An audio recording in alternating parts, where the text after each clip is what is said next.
তাহাজ্জুদ আর ফজরের অভ্যাস আছে যার, রহমত পূর্ণ প্রভাত হয় তার। আলহামদুলিল্লাহি রাব্বিল আলামিন, আসসালাতু ওয়াসসালামু আলা সাইয়্যিদিল মুরসালিন, আম্মা বা'দু, ফাউযু বিল্লাহি মিনাশ শাইতানির রাজীম, বিসমিল্লাহির রহমানির রহিম। আসসালাতু ওয়াসসালামু আলাইকা ইয়া রাসূলুল্লাহ ওয়া আলা আলিকা ওয়া আসহাবিকা ইয়া হাবিবাল্লাহ। আসসালাতু ওয়াসসালামু আলাইকা ইয়া নবিয়াল্লাহ ওয়া আলা আলিকা ওয়া আসহাবিকা ইয়া নূরাল্লাহ। মাদানী চ্যানেলের দর্শক শ্রোতা, আলহামদুলিল্লাহ উপস্থিত হয়েছি রহমতপূর্ণ প্রভাত অনুষ্ঠান নিয়ে। যে যেখান থেকে আমাদের অনুষ্ঠান দেখছেন, দূরে কিংবা কাছে, দেশে কিংবা বিদেশে, সকল দর্শককে জানাই আন্তরিক মোবারকবাদ। আল্লাহ তাবারক ওয়া তাআলা অনেক বড় দয়া আর ইহসান।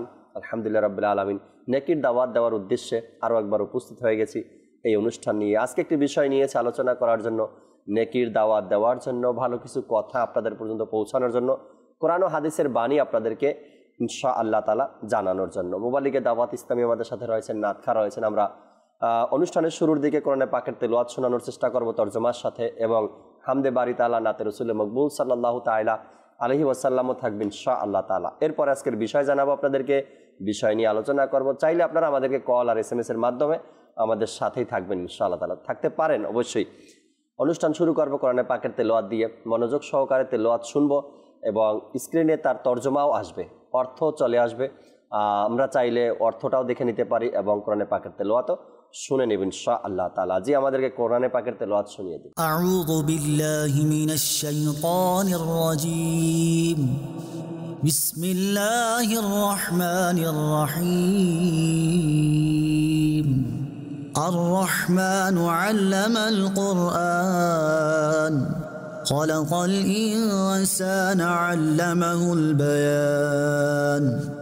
الشمس والقمر بحسبان والنجم والشجر يسجدان والسماء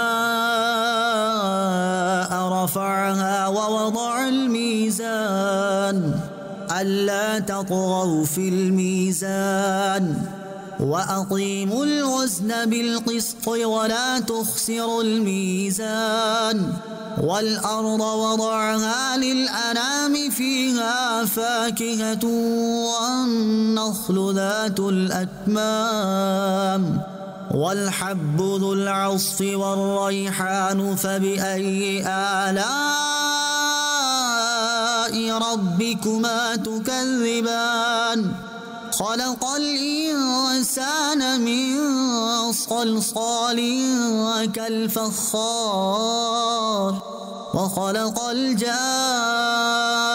الجان من مارج من نار فبأي آلاء ربكما تكذبان رب المشرقين ورب المغربين فبأي آلاء ربكما تكذبان مرج البحرين يلتقيان بينهما برزخ لا يبغيان فبأي آلاء ربكما تكذبان। মাশাআল্লাহ মাশাআল্লাহ। সূরা আর-রহমান থেকে কিছু আয়াতে কারিমা এবং এর তর্জমা অর্থও আমরা দেখার চেষ্টা করলাম মাদানী চ্যানেলের মাধ্যমে। আল্লাহ তাবারক ওয়া তাআলা ওই মুমিন আমাদেরকে হওয়ার তৌফিক দান করুক যে মুমিনের উদাহরণ আল্লাহ নবী সাল্লাল্লাহু তাআলা আলাইহি ওয়াসাল্লাম কমলা লেবুর সাথে দিয়েছেন। যে মুমিন এবং কোরআনও পাঠ করে, কোরআন মোতাবেক আমল করে, তাদের উদাহরণ হলো কমলা লেবুর মতো, ঘ্রাণও আছে, স্বাদও আছে। তো আল্লাহ তাবারক ওয়া তাআলা আমাদেরকে কোরআন মোতাবেক চলার, জীবন পরিচালনা করার সে তৌফিক আল্লাহ আমাদেরকে দান করুক। দর্শক, আজকের বিষয় খুবই চমৎকার এবং এমন এক সফরের কথা আজ আলোচনা করব আমরা। এই সফর সকলের করতে হবে। আমি হয়তো বা অলসতার মধ্যে আছি অথবা ধোকায় পড়ে আছি, যেভাবেই থাকি না কেন, যেভাবেই আমরা জীবন অতিবাহিত করছি না কেন, আমাদের সবাইকেই এই সফর অতিক্রম করতে হবে। আর এই সফরটা সবার জন্য নির্ধারিত।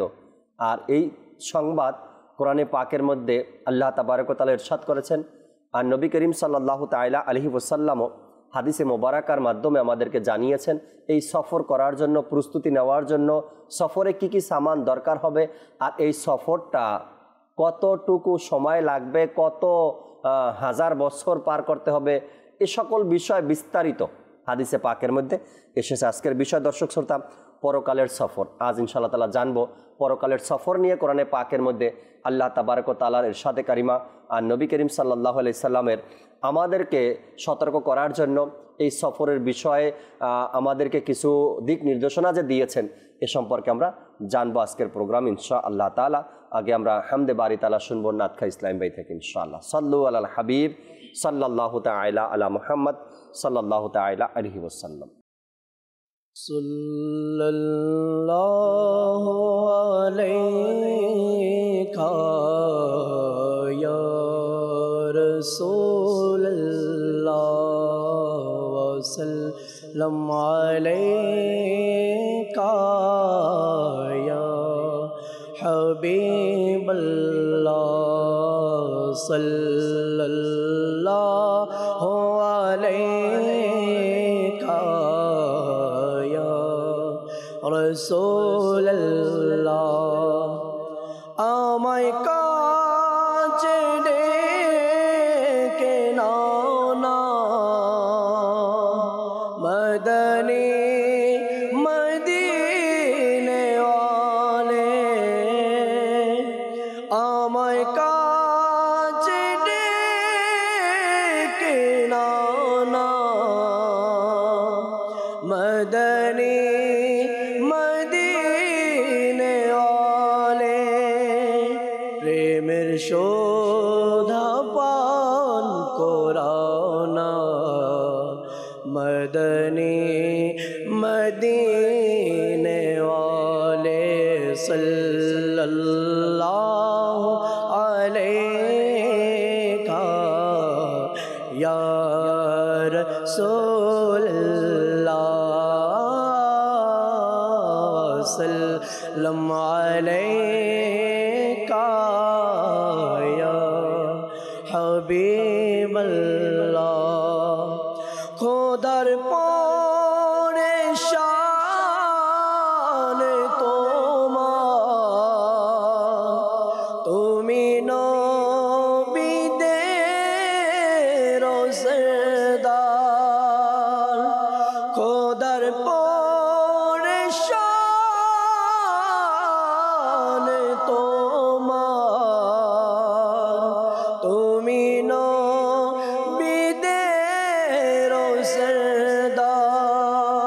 তুমি মালিকে জামানা মদনী মদিনে ওয়ালে। সাল্লাল্লাহু আলাইকা ইয়া রাসূলুল্লাহ ওয়া সাল্লাম আলাইকা ইয়া হাবিবাল্লাহ। ইয়া রব্বানা এ গম লানা, ইয়া রব্বানা এ গম লানা, ইয়া রব্বানা এ গম লানা লানা, ইয়া রব্বানা এ গম লানা।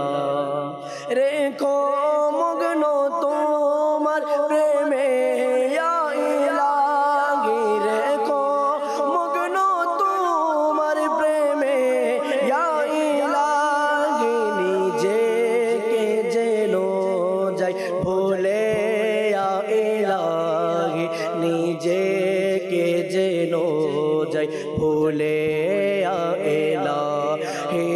ইয়া রব্বানা এ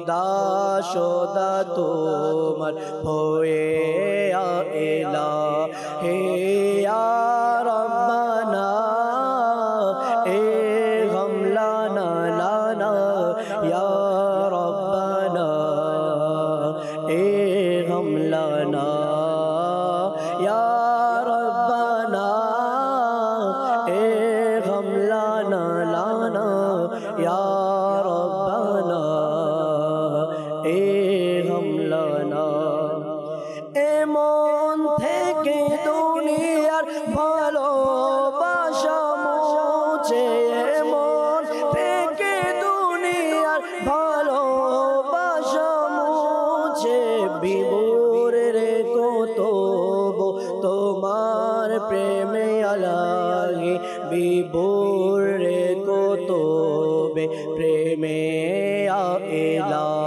হে রব্বানা এ গম লানা লানা ইয়া রব্বানা এ গম লানা ইয়া রব্বানা এ গম লানা লানা ইয়া রব্বানা এ গম লানা। সুবহানাল্লাহ সুবহানাল্লাহ। আল্লাহ তাবারক ওয়া তাআলা আমাদেরকে সঠিকভাবে চলার, সঠিক পথে চলার, সঠিক পথ মেনে চলার আল্লাহ তাআলা সেই তৌফিক আমাদেরকে দান করুক। আজকের বিষয় তো দর্শক আপনাদের সাথে শেয়ার করেছি, পরকালের সফর। এমন এক সফর যা আল্লাহ তাবারক ওয়া তাআলার সবচাইতে প্রিয় বান্দা এবং রসুল নবীগণ তাদেরকে দিয়েও উদাহরণ আমাদেরকে দেখিয়েছেন যে সকলকেই এই সফর অতিক্রম করতে হবে, এই সফরটা করতে হবে। হয়তোবা এই সফরটার ধরন এক একজনের এক এক রকমের হয়ে থাকে। দুনিয়াবি উদাহরণ দিয়েই যদি শুরু করি, দেশের বাহিরে অনেকেই গিয়েছেন, ঘুরতে যান, দেখতে যান, কাজে যান, ব্যবসায় যান, যে কোনো কারণে গিয়েছেন। সেখানেও কিন্তু ব্যক্তি হিসেবে সফরটা একটু ভিন্ন থাকে। হয়তো লক্ষ্য করছেন, ব্যক্তি হিসেবে সফরটা সেখানেও ভিন্ন থাকে। ভিন্ন কেমন হয়? যদি দেশের ভিআইপি পার্সন কোনো ব্যক্তি হয়, তার জন্য রাস্তা ক্লিয়ার রাখা, তার জন্য টাইম টু টাইম বিমান ছাড়া, তার জন্য সিকিউরিটি, বিভিন্নভাবে তার আছে সব কিছু, অর্থাৎ তার সফরটা ভিন্ন।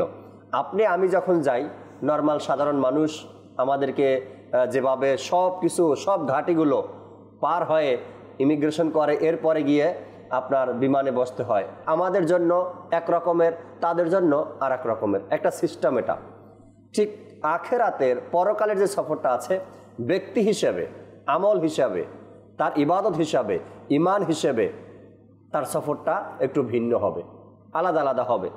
এমন ব্যক্তিরা আছে যাদের রুহটা কবজ করার সময় এমনও বলা হয়েছে কিতাবের মধ্যে, একটা কাঁটাযুক্ত গাছের ডালা তার শরীরের মধ্যে ঢুকাবে এবং ওই কাঁটা একটু মোড় দিয়ে গাছটাকে, ডালাটাকে একটু পেঁচ দিয়ে এরপর যখন টান দিলে প্রতিটা কাঁটার সাথে গোস্তগুলো বের হয়ে আসবে। যতটা যন্ত্রণা পাবে তার রুহুটা বের হওয়ার সময় তার চাইতেও বেশি যন্ত্রণা পাবে। আবার অনেকের রুহুটা এমনভাবে নেওয়া হবে যে সে আলাপই পাবে না, বলতেই পারবে না যে কি হয়েছে আমার সাথে। এত আসান, এত সহজ আর এত ভালোবাসার সাথে বের করা হবে। এক একজনের সফর এক এক রকমের হবে। আর আজকের সফর নিয়ে ইনশাআল্লাহ তাআলা আমরা প্রথমে শুনবো, আমাদের এহসান ভাই আমাদের সাথে আছেন ইনশাআল্লাহ তাআলা। এহসান ভাই, আজকের বিষয় তো আমরা নিয়েছি পরকালের সফর। কার সফর কেমন হবে, কোন বিষয় নিয়ে শুরু করবেন আজকে?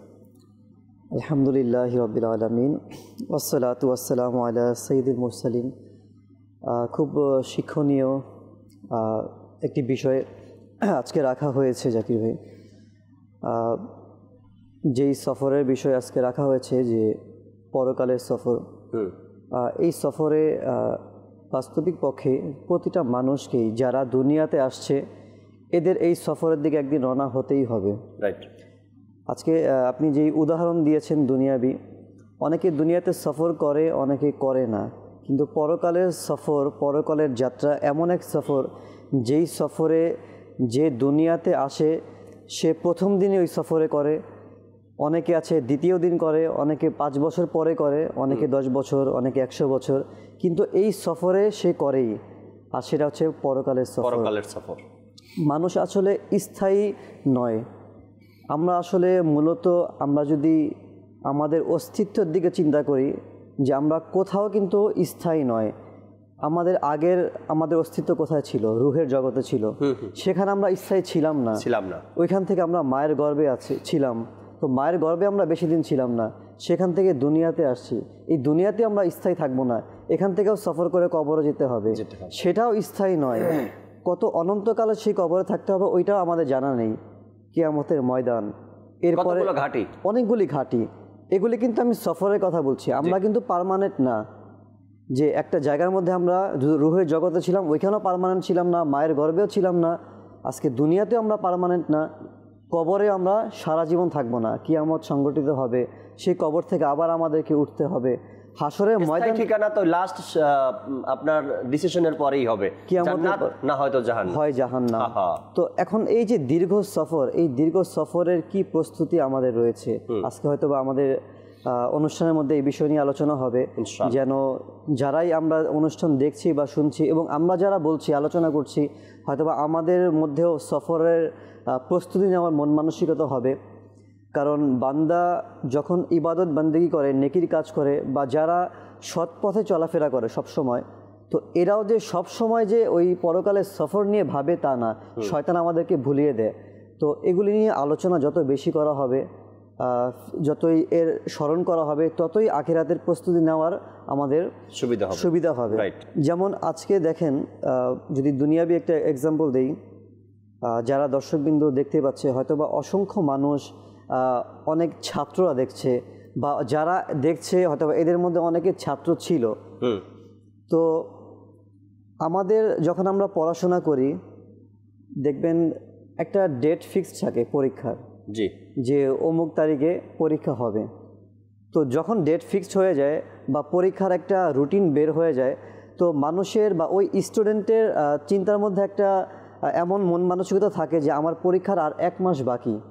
তো 1 মাসের মধ্যে আমার কতটুকু প্রস্তুতি নিলে আমি আমার পরীক্ষায় কামিয়াব করতে পারবো, এটা হচ্ছে একটা প্রস্তুতি। তো 1 মাসে আমি কি প্রস্তুতি নিব, যখন আর মাত্র 15 দিন বাকি থাকে জাকির ভাই, তো ওই স্টুডেন্টের প্রস্তুতিটা ওই 1 মাস আগে যতটুকু ছিল তার থেকে আরও বাড়িয়ে যায়। কারণ ওই সময় তার হাতে ছিল 1 মাস, আর এখন তার হাতে আছে 15 দিন। যখন আর 5 দিন সময় থাকে, আর 5 দিন পর পরীক্ষা, সে তার প্রিপারেশন আরও বাড়িয়ে দেয়, কারণ হাতে সময় খুবই কম। আর যখন পরীক্ষার শেষ দিন, লাস্ট মুহূর্ত হয়, আর মাত্র 1 দিন বাকি, তো একটা ছাত্র, এমন অনেক ছাত্র জীবনে দেখা যায় যে পরীক্ষার আগের দিন রাতে সে হয়তোবা 12টা, 1টা, 2টা, এমনও ছাত্র আছে সারা রাত পড়াশোনা করে, সকালে অল্প একটু ঘুমিয়ে আবার পরীক্ষার মধ্যে চলে যায়। তো এখান থেকে আমরা এটা বুঝতে পারি যে পরীক্ষা যতই নিকটে, আমাদের প্রস্তুতি কিন্তু আমরা ততই দ্রুত বাড়িয়ে দেই, কিন্তু মৃত্যু আমাদের তার থেকে অধিক নিকটে, এর থেকে অধিক আমাদের নিকটে মৃত্যু।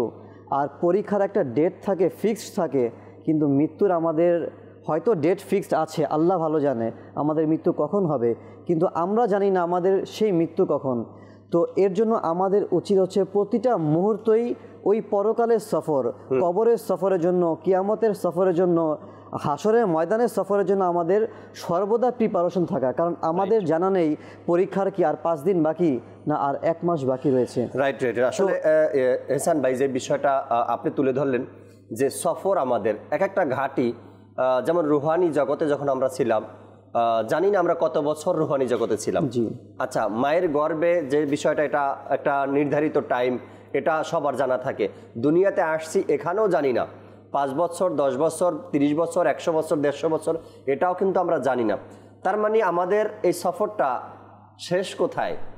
যদি আল্লাহ চায়, দয়া হয় আল্লাহ তাআলার, জান্নাতে যেতে পারি আমরা, তবে হয়তো সেখানে এক স্থায়ী ঠিকানা পাবো। প্রবাসীদের ব্যাপারে আমি যেটা বলি এহসান ভাই, সেটা হলো একজন প্রবাসী যখন দেশে আসে, হয়তো মাইনুদ্দিন ভাইও জানেন, আমার নুরুল আমিন ভাইও জানেন, এহসান ভাইও জানেন, একজন প্রবাসী যখন দেশে আসে না, তখন আমরা এলাকাবাসী যারা আছেন, আমরা কি বলি? বিদেশি লোক। হ্যাঁ, বলি কিনা? এটা বলি না? বিদেশি লোক। বিদেশ যখন যায়, বিশেষ করে আরব কান্ট্রিতে, ওই বিদেশি লোকটাকে ওখানের মানুষরা বলে আজনবী, এত বিদেশি লোক। আরে প্রবাস তার আপনার ভিন দেশের লোকে, আমি দেশে আসলাম, প্রবাসী ভাই আমাকে মানুষ বলে, এলাকার মানুষ বলে তো বিদেশি, বিদেশ গেলাম ওখানের মানুষও বলে আমি বিদেশি, তাহলে আমার দেশটা কোনটা? একটা কথা এখানে এভাবে, তো আমাদের সফরটা এমন একটা সফর, পরকালের সফর, আমরা মনে করি এখানে যে বসছি না, পৃথিবীতে আল্লাহ পাঠিয়েছেন আর বসছি, এখান থেকে আমার কোনো নড়াচড়া নাই, ক্ষমতা, শাসন, আইন, এরপরে আপনার দাপট, টাকা পয়সা, যা কিছু এতটাই আমরা গেড়ে বসেছি, মনে হয় পৃথিবী ছেড়ে আমাদেরকে যেতে হবে না, অতি সত্বর আমাদেরকে এই পরকালের সফর শুরু করতে হবে। জাকির ভাই, বিদেশে আপনি যে বললেন যে আজকে যারাই প্রবাসে থাকে বিদেশে যায়, তো যারাই যায় এরা কেন যায়? আমাদের প্রথম ভাবতে হবে এটা, যে এরা কেন যায়। পরিবারের মায়া ছেড়ে যখন যায় সন্তানকে পাঠায় বা পরিবারে কাউকে পাঠানো হয় বিদেশে, হয়তোবা অনেক অর্থ খরচ করে, বা যারা একটু দারিদ্র রয়েছে হয়তোবা কারো জায়গা জমি বিক্রি করে, তো ওনাকে অনেক কষ্টে বিদেশে পাঠানো হয়, তাও কিন্তু সারা জীবনের জন্য নয়, হয় 5 বছর বা 10 বছর। আচ্ছা, ওই ব্যক্তিটা এই পরিবারের মায়া ছেড়ে এত কষ্ট করে যে বিদেশ যাচ্ছে, এত টাকা পয়সা খরচ করে, সে কেন যাচ্ছে? সে কি অবশ্যই তামাশা করার জন্য যায়নি? রাইট। সে কিছু ইনকাম করতে গেছে, কিছু অর্জন করতে গেছে, একটা টার্গেট নিয়ে গেছে, আমি এই 5 বছরে আমার এই ইনকামগুলি করতে হবে, এতটুকু অর্জন করতে হবে যেন আমি বাকি সময়টা আমার দেশে এসে আমি ভালোভাবে থাকতে পারি, একটা টার্গেট নিয়ে এসে গেছে। কিন্তু যারা বিদেশে যেও টাকা পয়সা এত খরচ করে যাওয়ার পরেও যদি সেখানে ঘুরে বেড়ায়, যে উদ্দেশ্যে গিয়েছিল সেটা না করে যদি ঘুরে বেড়ায়, তামাশা করে, তাহলে তার থেকে নির্বোধ আর কি হতে পারে? আজকে করে না, এটা করেও না, তার কারণ সে জানে আমার ফ্যামিলি আমাকে বিদেশ পাঠানোর জন্য 20 লাখ 30 লাখ 40 লাখ টাকা খরচ করছে। অনেক ইতিহাস আছে ব্যাপার নিয়ে, অনেক কথা আছে। বলার উদ্দেশ্য হচ্ছে কি ভাই, যেই উদ্দেশ্যে তাকে পাঠানো হয়েছে সেটা ফিল আপ করে সে আবার দেশে ফিরে যায়। তো আমার মাওলাও আমাকে যে উদ্দেশ্যে দুনিয়াতে পাঠিয়েছে কিছু অর্জন করার জন্য, কিছু নিয়ে যাওয়ার জন্য, পরকালের জন্য, তো আজকে আমি ওই উদ্দেশ্যটা কতটুকু পূরণ করছি আমি? রাইট। সেই মাওলার হুকুম কতটুকু পালন করছি, যে হুকুম মোতাবেক আমাকে চলার কথা বলা হয়েছে। মাইনুদ্দিন ভাই, একটু পরে আসি আপনার কাছে, আমরা নাতে রসুল মকবুল সাল্লাল্লাহু আলাইহি সাল্লাম অনুষ্ঠানে অ্যাড করি, এরপর ইনশাআল্লাহ তাআলা মাইনুদ্দিন ভাই আছেন, তার থেকে আমরা কিছু মাদানী ফুল শুনবো, পরকালের সফর নিয়ে আল্লাহ চাই ইনশাআল্লাহ তাআলা। জি নুরুল আমিন ভাই, নাতে রসুল মকবুল সাল্লাল্লাহু আলাইহি সাল্লাম শুনিয়ে দিন। সাল্লু আলাল হাবিব সাল্লাল্লাহু তাআলা আলা মুহাম্মদ সাল্লাল্লাহু তাআলা আলাইহি ওয়াসাল্লাম। অতি শীতল হাওয়া মদিনারি,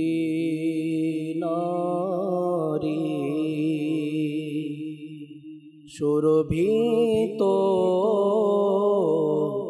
হাওয়া মদিনারি,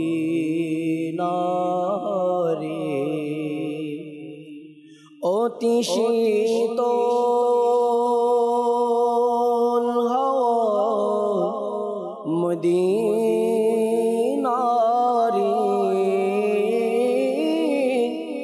অতি শীতল হাওয়া মদিনারি, সুরভিত হাওয়া মদিনারি,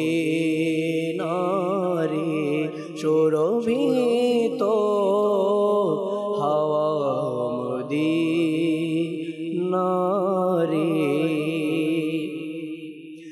মনে ইচ্ছা খুদা মদিনারি, মনে ইচ্ছা খুদা মদিনারি,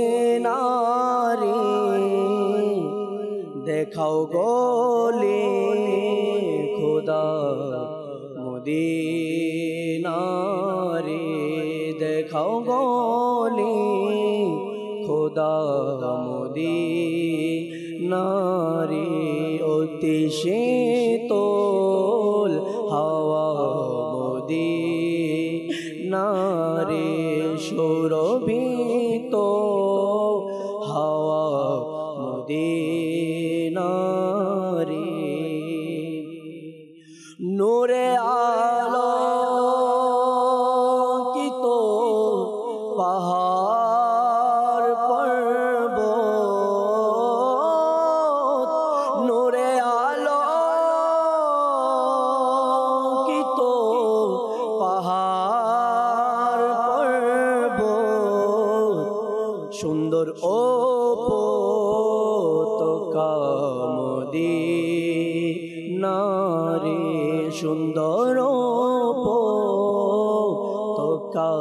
মদিনারে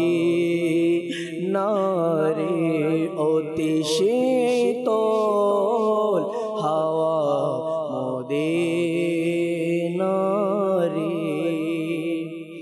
সদা রহমত সে তাই বর্ষণ হয় সদা রহমত সে তাই বর্ষণ হয় বরকত পূর্ণ হাওয়া মদিনারে বরকত পূর্ণ হাওয়া মদিনারে অতি শীতল হাওয়া মদিনারে কেন নিরাশ হলে রোগী সবে কেন নিরাশ হলে রোগী সবে নৌনা খাকে শিপা মদিনারে নৌনা খাকে শিপা মদিনারে অতি শীতল হাওয়া মদিনারে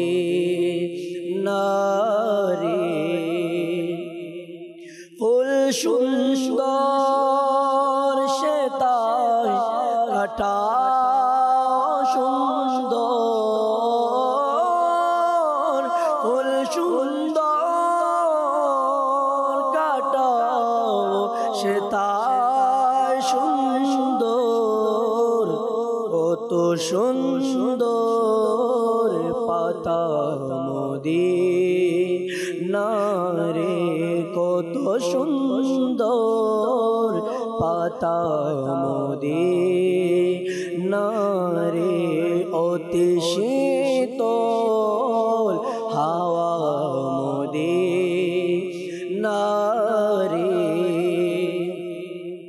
মদিনায় গিয়ে বারো আতার মদিনায় গিয়ে বারো আতার রহমত লোটে নৌনা মদিনারে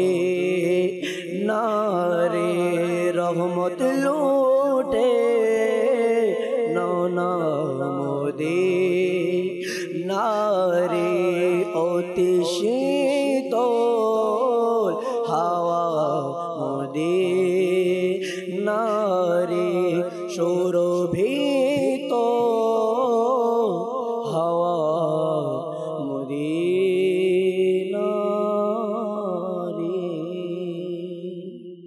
সুবহানাল্লাহ সুবহানাল্লাহ অতি শীতল হাওয়া মদিনারে আল্লাহ তাবারক ওয়া তাআলা ওই সকল খুশনসিব ইসলামী ভাইদের মোবারকবাদ যারা এই মুহূর্তেও উমরাতে আছেন মদিনার অলিগলিতে ঘুরছেন দেখছেন বরকত অর্জন করছেন ফয়েজ বরকত নিচ্ছেন আল্লাহ তাবারক ওয়া তাআলা তাদের সদকায় আমাদেরও নসিব করে দিক প্রায় সময় শুনতে পাই দেখতে পাই অমুক ইসলামী ভাই অমুক মুবাল্লিগ উমরার উদ্দেশ্যে রওনা করছেন চলে গেছেন যান আল্লাহ তাবারক ওয়া তাআলা আমাদেরও নসিব করে দিক আচ্ছা মাইনুদ্দিন ভাই আলোচনা আপনার থেকে শুনবেন ইনশাআল্লাহ তাআলা পরকালের এক সফর এটা কিন্তু মোটামুটি আমরা সবাই জানি আচ্ছা প্রায় জুমাতেই যত যে কোনো বিষয় নিয়ে আলোচনা হোক না কেন এই পরকালের সফরটা আসেই কিন্তু বা অন্য কোনো প্রোগ্রামে যেখানে নাত মাহফিল হয় ওলামা একরাম বয়ান করে যে বিষয় থাকুক না কেন বয়ানের তার ওই দেখা গেছে 2-4 কথা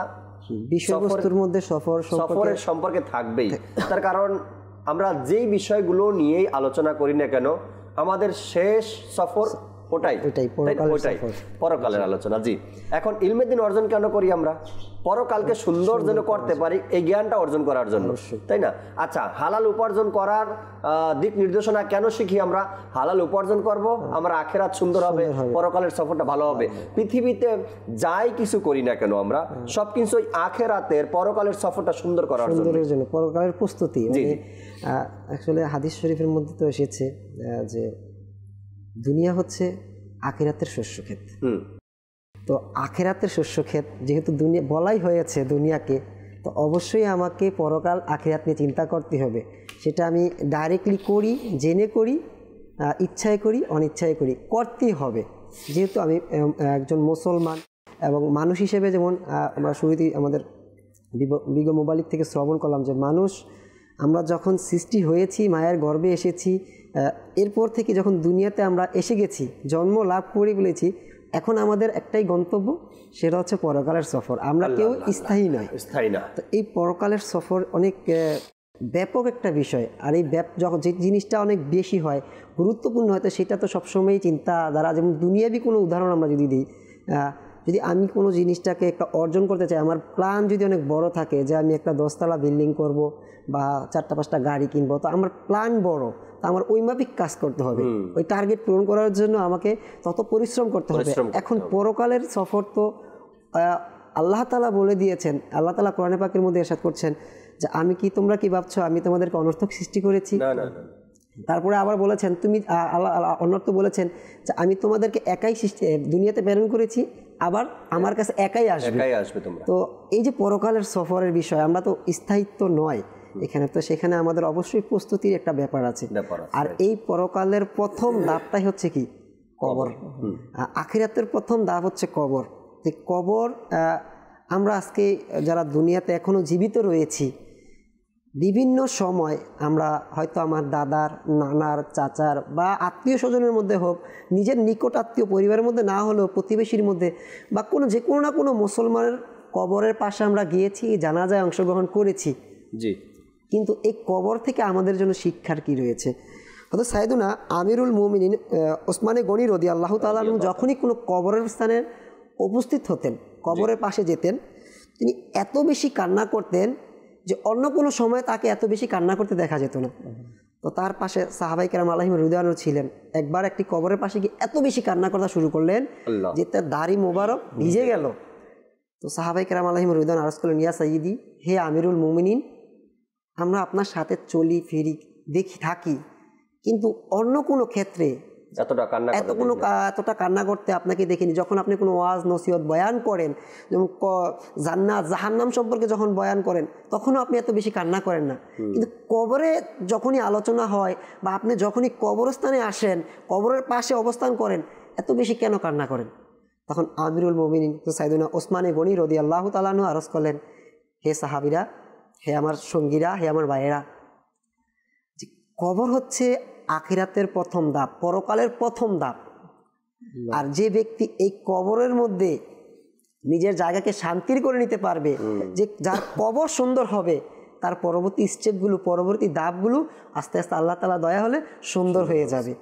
এই জন্য আমাদেরও উচিত যে পরকালের সফর আমরা অনেক, যেটা আপনি বললেন জাকির ভাই, যে সবাই শুনি, এর উপর কতটুকু আমল করছি। আজকে আমরা নিজের আত্মীয় স্বজনকে নিয়ে কবরস্থানে যাচ্ছি, নামিয়ে দিয়ে এসে পড়ছি, কিন্তু এর থেকে আমাদের জন্য ফিলিংসটা আসে না। ওইটা নাই আমাদের মধ্যে। একজন ব্যক্তি আমাদের থেকে বিদায় নিল, আজ আমি তাকে কবরে রাখলাম, হয়তো কাল অন্য কোনো আত্মীয় স্বজন আমাকে কবরে রাখবে।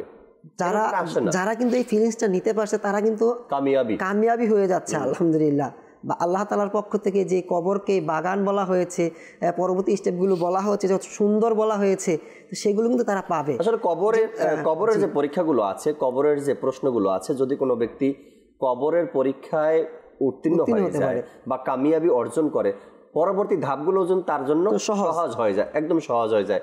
আর যদি ওই জায়গাতেই আমরা আটকে যাই, দেখবেন দুনিয়াবি ক্ষেত্রে যে পরীক্ষার হলগুলো যেটা বলছিলেন যে পরীক্ষার হলে টিচার একটু বেশি গার্ড দেয় প্রথম দিনে, যাতে করে পরবর্তী দিনগুলো তারা সকল প্রকারের দুর্নীতি থেকে বাঁচতে পারে।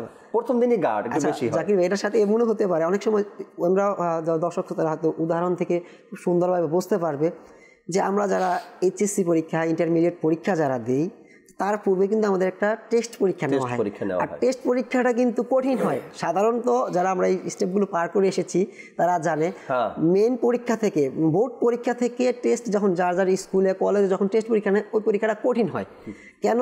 শিক্ষকরাও একটু কঠিন করে, যাতে আর শিক্ষার্থীরা পরবর্তীতে অন্য জায়গায় গিয়ে যখন পরীক্ষাটা দিবে তারা ভালো একটা রেজাল্ট করতে পারে, প্রস্তুতিটা যাতে ভালো হয়।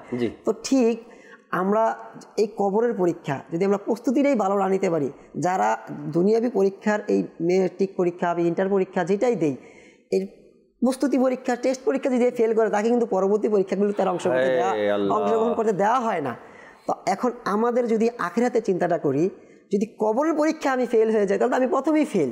আল্লাহ পরীক্ষা নেওয়ার জন্যই তৈরি করেছেন। আল্লাহ কোরআনে পাকের মধ্যে স্পষ্ট ঘোষণা করেছেন, আমাদেরকে পরীক্ষা নেওয়ার জন্যই আল্লাহ তাআলা তৈরি করেছেন। সূরা মুলকের 2 নম্বর আয়াতের মধ্যে এটার মধ্যে বলেছেন, আল্লাহ তিনি যিনি মৃত্যু এবং জীবন সৃষ্টি করেছেন যাতে তোমাদের পরীক্ষা হয়ে যায়, তোমাদের মধ্যে কার কর্ম অধিক উত্তম, এবং তিনি মহা সম্মানিত এবং ক্ষমাশীল। আল্লাহ তাআলা এই জন্যই সৃষ্টি করেছেন যাতে করে আমাদের পরীক্ষা হয়ে যায়, আমার কার আমল আমাদের মধ্যে বেশি ভালো, বেশি উত্তম। আর আমি শুরুতেই বললাম, আমল অনুযায়ী আমাদের সফরের দিকটা ওই রকমেরই হবে। যেমন আমল একজন স্তর থাকে না, নবী, রসুল, সাহাবি, আউলিয়া একরাম, হ্যাঁ, এই যে একটা সিরিয়াল আছে ইসলামের মধ্যে, ধাপ রয়েছে, এই মোতাবেকই কিন্তু আমাদের আখিরাতের সফরটা হবে। যে যত দুনিয়াতে আপনার ইবাদত, রিয়াজত, আল্লাহ তাআলার নৈকট্য লাভ করবে, আল্লাহ তাআলাকে খুশি রাজি করতে পারবে, আল্লাহর রসুল সাল্লাল্লাহু আলাইহি সাল্লামকে রাজি খুশি করে যেতে পারবে, তার পরকালীন সফরটা ততই সহজ হবে, সে ততই সহজভাবে সফরটা করতে পারবে। আসলে আমাদের আলোচনার মধ্যে কিন্তু আমরা দেখা যাচ্ছে যে বেশি আমরা উদাহরণ দিচ্ছি না, এক্সাম্পল দিচ্ছি, দুনিয়াবি মেসাল দিচ্ছি। তো এগুলি দেওয়ার উদ্দেশ্য কিন্তু যেন মানুষ এটা রিয়েলাইজ করতে পারে, অনুধাবন করতে পারে। আজকে আমরা ওই হাদিস শুনি, কোরআনের আয়াত শুনি, কিন্তু বোঝার জ্ঞান আমাদের নাই। তো যার কারণে আমরা আমাদের আলোচনাগুলি কিন্তু একটু উদাহরণস্বরূপ দিয়ে দেই, যেন দর্শকরাও বা সাধারণ মানুষরা বুঝতে পারে। তো দেখবেন মানুষ কোনোটার সাথে যখন কম্পেয়ার করবে, এক্সাম্পল দিবে, তখনই কিন্তু সেটা বুঝতে পারে। তো আমাদের পরীক্ষার মধ্যেই দেখবেন অনেক সাবজেক্ট আছে। তো এর মধ্যে একটা স্টুডেন্ট দেখবেন যেই সাবজেক্টগুলি সহজ, এটার প্রস্তুতি কোনো রকম নেয়, কারণ সহজ বিষয় পারবই আমি। আর যেটা একটু কঠিন, দেখবেন ওই সাবজেক্টের আগে কিন্তু বোর্ড থেকে 3-4 দিন বন্ধও দেয়। কারণ কি, ওইটা কঠিন, এটা প্রিপারেশন নিতে সময়ও লাগবে। আর ছাত্ররাও কি করে, ওই কঠিন সাবজেক্টের জন্য ভালো মতো প্রিপারেশন নেয়। তো আজকে আমরা আমাদের দুনিয়ার যে আযাব, দুনিয়ার যে আমাদের মুসিবত, দুনিয়ার যে পরীক্ষা, এটা কিন্তু আখিরাতের পরীক্ষার তুলনায় অনেক সহজ, কিন্তু আমরা আখিরাতের পরীক্ষা কিন্তু অনেক বেশি কঠিন। কিন্তু আজকে আমরা ওই সহজ পরীক্ষার জন্য এতটাই প্রস্তুতি নিচ্ছি যে সেই কঠিন পরীক্ষা, কবরের পরীক্ষা, হাসরের পরীক্ষা, কিয়ামতের দিনের পরীক্ষা, পুলসিরাতের ময়দানে আল্লাহু আকবার কেমন পরীক্ষা হবে, আমরা ওই কঠিন পরীক্ষা ভুলেই গেছি। আজকে সহজ পরীক্ষা নিয়ে আমরা পেরেশানি হয়ে গেছি, এত টেনশন আমাদের। তো দেখবেন বুদ্ধিমান যারা, তারা কিন্তু দুনিয়াতে থেকেই কবরের পরীক্ষার জন্য প্রস্তুতি গ্রহণ করে। এটা নবী পাক সাল্লাল্লাহু আলাইহি সাল্লাম এক হাদিসে পাকের মধ্যেও বলছে যে প্রকৃত বুদ্ধিমান জ্ঞানী ব্যক্তি হচ্ছে তারাই যারা দুনিয়াতে থেকেই কবরের জন্য প্রিপারেশন নেয়, প্রস্তুতি গ্রহণ করে।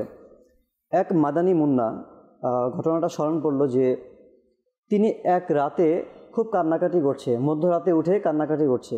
তো তার বাবা ছিল পাশের রুমে, সন্তানের কাছে গেল, ছোট সন্তান। তো বললো, বাবা তুমি কেন কান্না করছো? তো সে বলতে লাগলো, বাবা আমি হঠাৎ আমার স্মরণে আসছে যে আগামীকাল তো সপ্তাহের শেষ ক্লাস, বৃহস্পতিবার দিন, আমি পুরো সপ্তাহের পড়া কালকে আমাকে জিজ্ঞাসাবাদ করা হবে, কিন্তু আমি তো ভালো মতো পড়তে পারিনি, তো আমি কি জবাব দিব? আমার টিচার আমাকে প্রহার করতে পারে। এই কথা বলে সন্তান কাঁদতে লাগলো। সন্তান তো কাঁদতে লাগলো, কিন্তু বাবা চিন্তার মধ্যে পড়ে গেল, হায় সে তো, আমার সন্তান তো 1 সপ্তাহের পরীক্ষার জন্য চিন্তা করছে, 1 সপ্তাহ পড়া সে পারবে না, কিন্তু কিয়ামতের দিন তো আমার সারা জীবনের পরীক্ষার কথা, সারা জীবনের কর্মের কথা আমার মাওলার দরবারে হিসাব দিতে হবে, আমি কিভাবে তা দিতে পারবো? এটা কিন্তু আমাদের জন্য অনেক পরীক্ষার বিষয়, চিন্তার বিষয়, যে আজকে সারা জীবন আমরা কিভাবে অতিক্রম করছি। দুনিয়াতে আসছি বাস রং তামাশা, খেলার মধ্যে, কেউ মাযাল্লাহ নাটক সিনেমার মধ্যে, কেউ মোবাইলে ইউটিউব ফেসবুকের মধ্যে, কেউ সিনেমা হলের মধ্যে, কেউ বাজারের মধ্যে, মানে আমরা যেভাবে পাচ্ছি, যারা আমরা আমাদের সময়কে অতিবাহিত করছি। কিন্তু আমাদেরকে আল্লাহ কেন পাঠিয়েছেন একবারও কি আমরা ভেবেছি? আল্লাহ শুধুমাত্র একটা কারণেই পাঠিয়েছেন, আল্লাহর ইবাদত করার জন্য, এমন কাজ করে যাব যেন আল্লাহ রাজি হয়ে যায়, এমন কাজ আমার করে যেতে হবে যেন আমি কবরে আমি পার পেয়ে যাই। কবর এমন একটি জায়গা, এখানে সে দেশের প্রেসিডেন্ট হোক, ধনী হোক বা গরিব হোক, বা সে যত মকাম আলা মর্যাদা হোক দুনিয়াতে, এটা কবর দেখবে না। কবরে একটা জিনিস দেখবে, তার বান্দার আমল দেখবে। দেখেন সফরে দুনিয়াবি আমরা আমাদের সামর্থ্য অনুযায়ী আমরা যা চাই আমরা তাই নিয়ে যেতে পারি। আমার এখন হাজার লাখো টাকা আছে, আমার হাজারো সঙ্গী আছে, আমার যা প্রয়োজন আমি চাইলেই নিয়ে যেতে পারি, কিন্তু কবরে মানুষ চাইলেই সব নিয়ে যেতে পারে না। একটা জিনিস নিতে পারে, সেটা হচ্ছে বান্দার আমল। হাদিসে পাকে আসছে না যে যার খোলাসা এরকম যে বান্দার 3টা জিনিস আপন। নাম্বার 1, বান্দার টাকা পয়সা সম্পত্তি, এগুলি বান্দার আপন, এটা তো মানুষের আপনই হয়। এবং অনেক জায়গায় আরেক জায়গায় আসছে যে বান্দার যে পোশাক, এটা বান্দার একটি আপন জিনিস, কারণ বান্দা এই পোশাক ছাড়া রাস্তাঘাটে চলতে পারবে না, এটা সম্ভবই না, পোশাক পরতেই হবে, এটা আপন। দ্বিতীয় আপন হচ্ছে পরিবার পরিজন, মা বাবা ভাই বোন, এটা হচ্ছে আপন। আর 3 নম্বর আপন হচ্ছে বান্দার আমল। তো যখন কবরে দেওয়া হবে, বান্দার ওই 2টা আপন জিনিস, তার পোশাকও নিয়ে যাওয়া হবে না, ছিনিয়ে নেওয়া হবে, তার পরিবার, তার মা বাবা কেউ সাথে যাবে না। তো এই 3টা আপনের মধ্যে একটা আপন নেক, বান্দার নেক আমল, এটাই কবরে যাবে। তো এখন আমরা কোন আপনটাকে আমি নিজের মধ্যে নিচ্ছি? দেখবেন যেই আপনটা কবরে যাবে, যেই আপন জিনিসটা হাসরের ময়দানে যাবে, পুলসিরাতে কাজে লাগবে, আমরা ওই আপনটাকে পর করে দিয়েছি। আর যে আপনটা কবরে যাবে না, সেই আপনটাকে আমরা আপন করে নিয়েছি, ওইটাকে বেশি আমরা গুরুত্ব দিয়েছি, ওইটা গুরুত্ব সহকারে নিয়েছি। এই উদাহরণ কিন্তু আজকের জমানায় না, এটা নবী করিম সাল্লাল্লাহু আলাইহি সাল্লামের জমানা থেকেই আসছে। আমি আজকের অনুষ্ঠানের শুরুতে একটা উদাহরণ দিয়েছি, ওটা নবী পাকের হাদিসে মোবারক। আরেকটা উদাহরণ আছে, ওই মুমিন যে মুমিন কিন্তু কোরআন পড়ে না, কোরআনের উপর আমল করে না, অর্থাৎ কোরআন মোতাবেক জীবন করতে পারে না, কিন্তু সে মুমিন। তার উদাহরণ আল্লাহ নবী দিয়েছেন খেজুরের মতো। খেজুর তো স্বাদ আছে কিন্তু কোনো ঘ্রাণ নেই। তো ওই মুমিনের উদাহরণ তো ওই মানুষ বুঝতে পারে, উদাহরণ দিলে মানুষ বুঝে যে এই কাজটা, এই বিষয়টা কোন দিকে যায়। দর্শকের কিছু কল আছে, আমাদের সাথে কলগুলো নিব, এরপর ইনশাআল্লাহ তাআলা নুরুল আমিন ভাইয়ের কাছে আসবো, নাতে রসুল শুনবো, এরপরে বাকি আলোচনাও শুনবেন ইনশাআল্লাহ তাআলা। জি, কল শুনিয়ে দিন দর্শকের। আমি মোহাম্মদ সাবিরুল, আলহামদুলিল্লাহ নিয়মিতভাবে মাদানী চ্যানেল দেখার সৌভাগ্য অর্জিত হয়, অনেক কিছু শেখার সৌভাগ্য অর্জিত হয়, অনেক সুন্দর সুন্দর এখানে প্রোগ্রাম হয়, নাতে রসুল হয়, বিষয়ভিত্তিক বয়ান হয়, এটা আমাদের অনেক ভালো লাগে। মাশাআল্লাহ মাশাআল্লাহ, সাথে থাকার জন্য শুকরিয়া ভাইয়া, আশা রাখি এভাবেই সবসময় সাথে থাকবেন। পরবর্তী কল দেন। বলছি মাদানী চ্যানেল আমরা রেগুলার দেখি, একটা নাতে রাসূল শুনতে থাকি, সোনার মদিনা আমার প্রাণের মদিনা। সোনার মদিনা আমার প্রাণের মদিনা, সম্ভব হলে শোনাবেন ইনশাআল্লাহ তাআলা, সাথেই থাকবেন। পরবর্তী কল। আমার নাম আব্দুল কাইম, আমি একটি গজল শুনতে চাই, এটি হলো কাছে দেখে নাও প্রিয় নবী। আচ্ছা আচ্ছা, সাথে থাকবেন ইনশাআল্লাহ তাআলা। পরবর্তী কল। জালাল বলছি, আপনাদের মাদানী চ্যানেল আমরা খুব উপভোগ করি, দেখি, এবং দেখে আমাদের জীবনের চিন্তাধারায় অনেক কিছু চেঞ্জ হয়ে গেছে। মাশাআল্লাহ, মানুষের চিন্তাধারা, উদ্দেশ্য পরিবর্তন হয়, অনেকেরই হয়েছে আলহামদুলিল্লাহ রাব্বিল আলামিন মাদানী চ্যানেলের মাধ্যমে। চিন্তাধারা পরিবর্তনের উদ্দেশ্য তো এটাই যে আগে যে ভুল পথে ছিলাম সেখান থেকে ফিরে আলহামদুলিল্লাহ রাব্বিল আলামিন সঠিক পথ পেয়েছি। 2-4 দিন আগে ঢাকার বাইরে গিয়েছিলাম হেসান ভাই, তো সেখানের এক ইসলামী ভাই বলল মাদানী চ্যানেল আসাতে অনেকের মধ্যে পুরাতন যে ইতিহাস এগুলো ধুয়ে মুছে গিয়েছিল, যেমন সালাতু সালাম, মিলাদ কিয়াম, শবে বরাত, শবে মেরাজ, এগুলো মানুষকে ভুল বুঝিয়ে সমাজ থেকে, মানুষ মুসলমান থেকে কেড়ে নেওয়া হয়েছে। তো মাদানী চ্যানেল যখন চলে আসলো তখন ওইসব এলাকার মানুষের উক্তি এটা যে আমরা আগে ছোটবেলা থেকে যেই কথাগুলো শুনছি মাদানী চ্যানেল তো ওইগুলোই বলে, মাঝখান থেকে কিছু লোক এসে আমাদেরকে বিপদগামী করে দিয়েছিল, পথ ভ্রষ্ট করার চেষ্টা করছিল, এটা নাই ওটা নাই, কিন্তু মাদানী চ্যানেল এসে তো সেই ছোটবেলা থেকে যা পরে 1000 বছরে আমার নবী পাকের যে ইসলাম সেটা মাদানী চ্যানেল প্রচার করছে, প্রসার করছে। তো এই কারণে আমরা যে নতুন কিছু পেয়েছিলাম, নতুন কিছু ধরছিলাম, ওটাকে আবার ডিলিট করে দিয়ে মাদানী চ্যানেল যেভাবে বলছে আমরা সেভাবে চলার চেষ্টা করছি। এটার নাম হলো পরিবর্তন, অর্থাৎ যা কিছু ইসলাম আমাদেরকে সঠিক দিয়েছে সেটাই মাদানী চ্যানেল আজ প্রচার করছে আলহামদুলিল্লাহ। পরবর্তী কল দেন। আবু বকর, যারা আমি একটা আন্তর্জাতিক শুনতে চাই, কার লাগে কান্দে মন, কার লাগে বান্ধব। আল্লাহ আল্লাহ আল্লাহ, কার লাগিয়া কান্দর এমন কার লাগিয়া বন্ধ, শুনবো ইনশাআল্লাহ তাআলা পরবর্তী কল। আমি মোহাম্মদ ইমতিয়াজ হোসেন। মাশাআল্লাহ, মাদানী চ্যানেল বাংলা আমাদের জন্য একটি অনেক বড় নিয়ামত। এই মাদানী চ্যানেল বাংলার মাধ্যমে অনেক ইলমে দ্বীন শেখা যায়। মাশাআল্লাহ, আল্লাহ তাআলা এই মাদানী চ্যানেলকে দিন দিন তরক্কি দান করুক। আমিন আমিন, আল্লাহ তাআলা কবুল করে নিক। মাশাআল্লাহ, মোবারকবাদ সবাইকে। নাতে রসুলের অনুরোধ আসছিল, কয়েকটা কলি শুনিয়ে দেন আমাদেরকে, এরপর আবার আসছি আলোচনা ইনশাআল্লাহ তাআলা। সাল্লু আলাল হাবিব সাল্লাল্লাহু তাআলা আলা মুহাম্মদ সাল্লাল্লাহু তাআলা আলাইহি ওয়াসাল্লাম। কাছে ডেকে নাও প্রিয় নবী, তবু দিদার দাও প্রিয় নবী।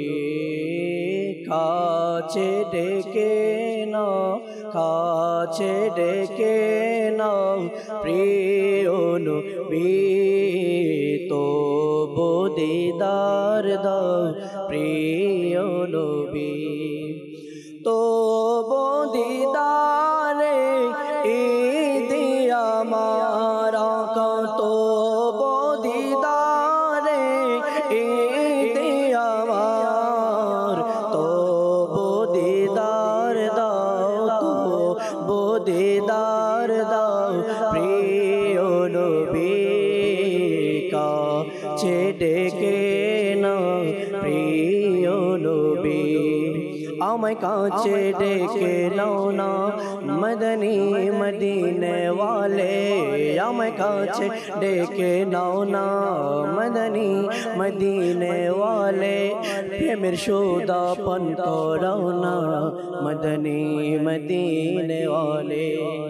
হাশরে যেন মুখে থাকে আকা, হাশরে যেন মুখে থাকে আমারে বাঁচাও, আমারে বাঁচাও প্রিয় নবী, তবু দিদার দাও প্রিয় নবী। সোনার মদিনা আমার প্রাণের মদিনা, সব বলিব কিন্তু তোমায় ভুলতে পারি না, সব বলিব কিন্তু তোমায় ভুলতে পারি না। সোনার মদিনা আমার প্রাণের মদিনা, সব বলিব কিন্তু তোমায় ভুলতে পারি না। আসবে নামে তুমি ছিলে অলক্ষণের দেশ, বড়ই মারাত্মক যে ছিল তোমার পরিবেশ। আসবে নামে তুমি ছিলে অলক্ষণের দেশ, বড়ই মারাত্মক যে ছিল তোমার পরিবেশ।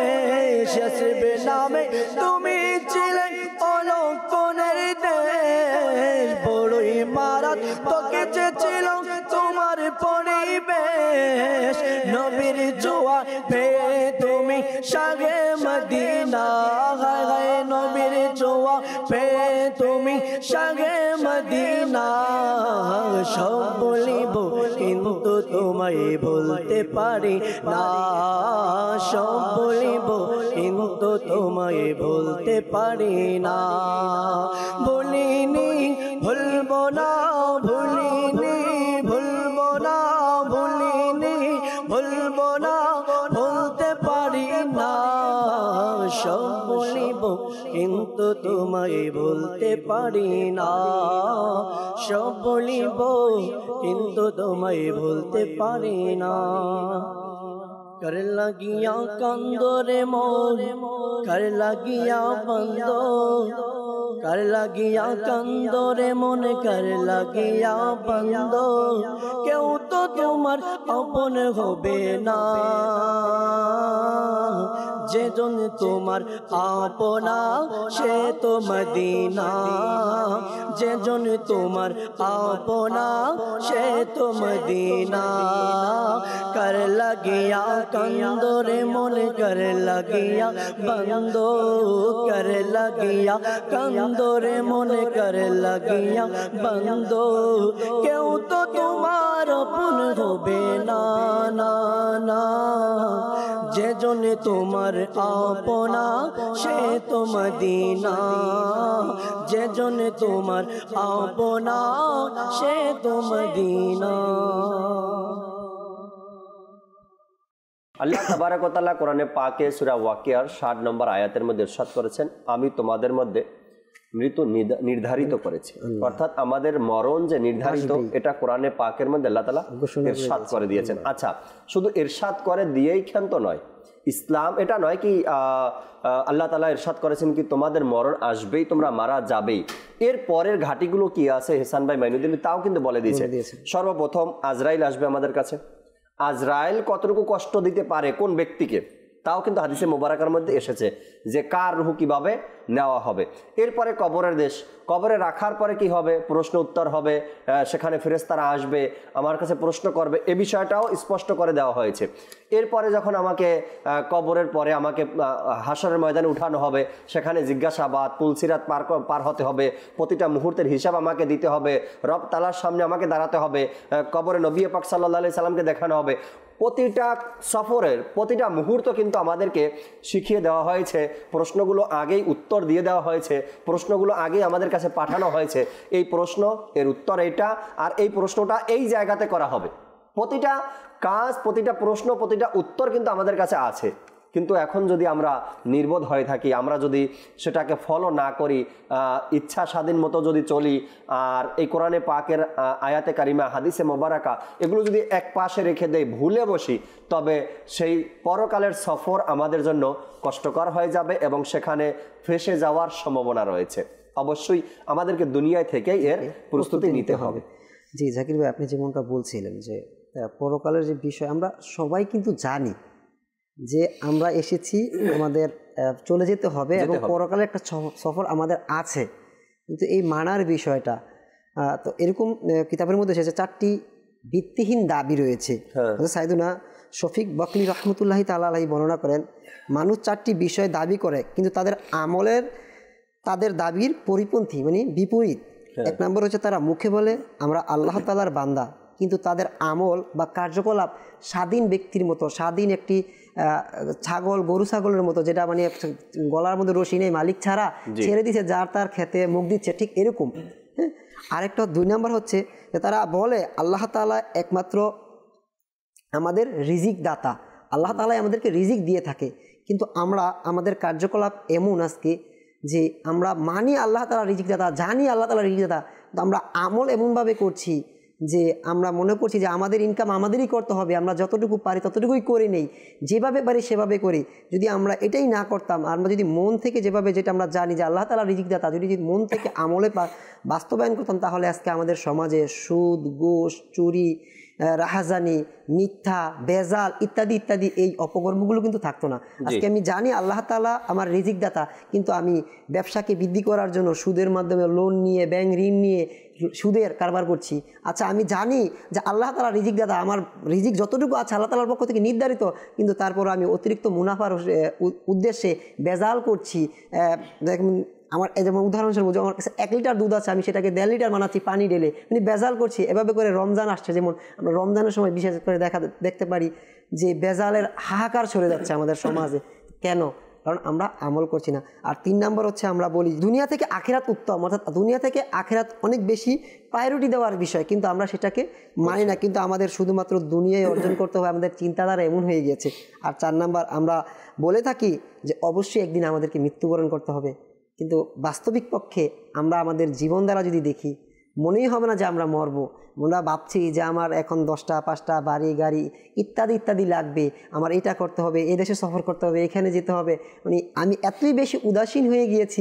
মানুষকে দেখলেও কিন্তু বোঝা যায়। হাদিসে পাকের মধ্যে আসছে না, এমন মানুষ যাদেরকে দেখলে আল্লাহ তার রাসূলের কথা স্মরণে আসে। আবার অপরদিকে এমন মানুষও আছে যাদেরকে দেখলে মনে হয় না তারা পৃথিবী ছেড়ে যাবে এরকম এমন এক চিন্তা ভাবনা নিয়ে বসবাস করছে দুনিয়াতে, মনে হয় না যে কখনো সে যাবে।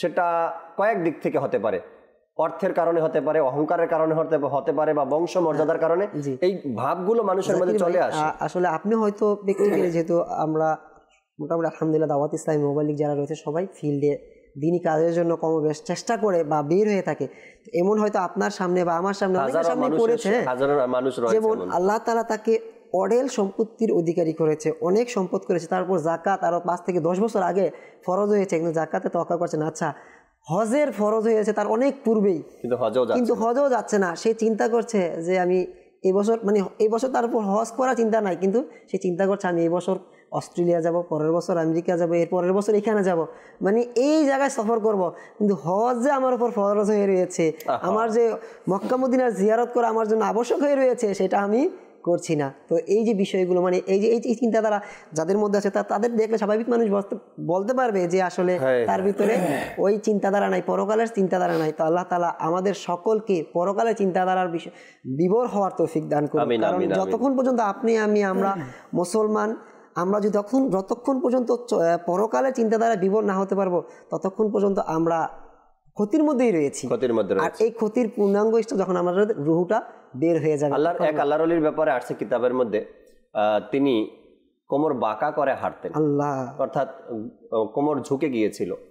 তো তার ছাত্ররা বারবার তাকে জিজ্ঞাসা করতো, হুজুর আপনার কোমর ঝুঁকে যাওয়ার কারণ কি? অনেকবার জিজ্ঞাসা করছে, কিন্তু তিনি বলেন নাই। কিন্তু লাস্ট পর্যন্ত একটা ছাত্র শুনেই ছাড়বে, বলতেই হবে তাকে কোমর ঝুঁকে যাওয়ার কারণ কি।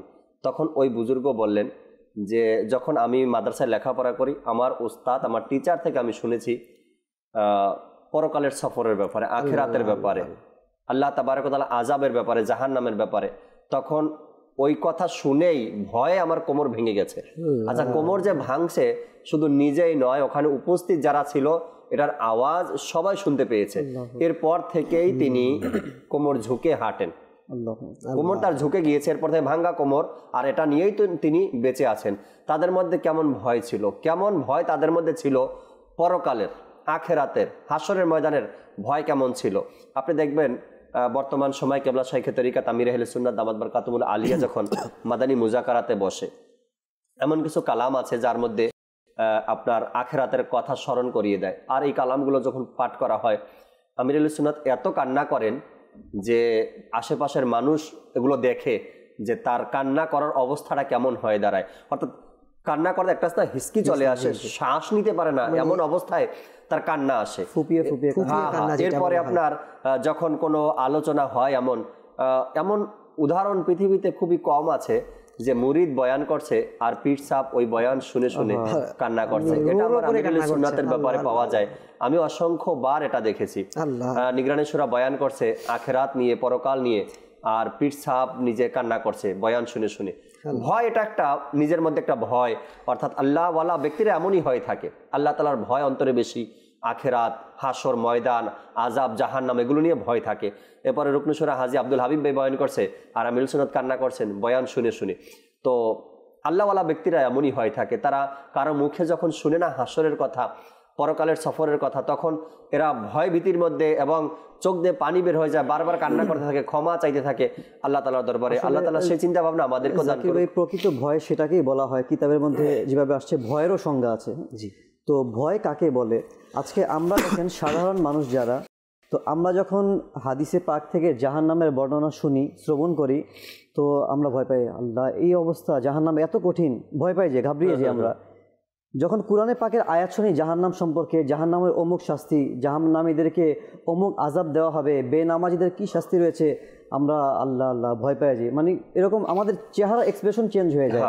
তো মূলত ওইটাই হাকিকি ভয় না। হাকিকি ভয় ওইটাই আপনি যেটা এখন বললেন, আমির আহলে সুন্নাত যখনই জাহান্নামের কথা শুনবে, যখনই কবর হাসরের কথা শুনবে, তখনই তার চোখ দিয়ে পানি আসে। আজকে আমরাও শুনি আল্লাহ আল্লাহ বলি, ঘাবড়িয়ে যাই, কিন্তু আমাদের ওই ভয়টা নাই। পরবর্তীতে শেষ হয়ে যায়। পরবর্তী কিছুক্ষণ পর আপনি যখন মজলিস থেকে ত্যাগ করবেন, আপনার সেই দুনিয়ার মতো আবার দুনিয়ার অবস্থা। তো প্রকৃত ভয় ওইটাই, যখন আপনার অন্তরে ভয় ঢুকবে তখন আপনি মিথ্যা বলতে পারবেন না, কারণ আপনার তখন এই ভয়টা কাজ করবে মিথ্যাবাদীর শাস্তি কী রয়েছে। যখন আপনি নামাজ আপনার কাজা হয়ে যাবে, তখন আপনার অন্তরের মধ্যে এই ভয় কাজ করবে যে বেনামাজির শাস্তি কী রয়েছে, বেনামাজির কবরে আযাব কী রয়েছে, হাসরের ময়দানে জাহান্নামী কী শাস্তি রয়েছে। তো যখনই আপনি একটা খারাপ কাজ করতে যাবেন তখনই আপনার ভয় কাজ করবে। তো সেজন্য আমাদের হাকিকি ভয়, যেই ভয়টা আমাদের হওয়া উচিত ছিল, আমাদের আসলে ওই ভয়টা নাই। আর ওই ভয়ের জন্যই কবর হাসরের ভয়টার জন্য আমাদের প্রয়োজন হচ্ছে ওই খৌফে খোদাওয়ালা যে মানুষগুলি রয়েছে, যাদের অন্তরে আল্লাহর ভয় আছে, এদের সংস্পর্শ অবলম্বন করা।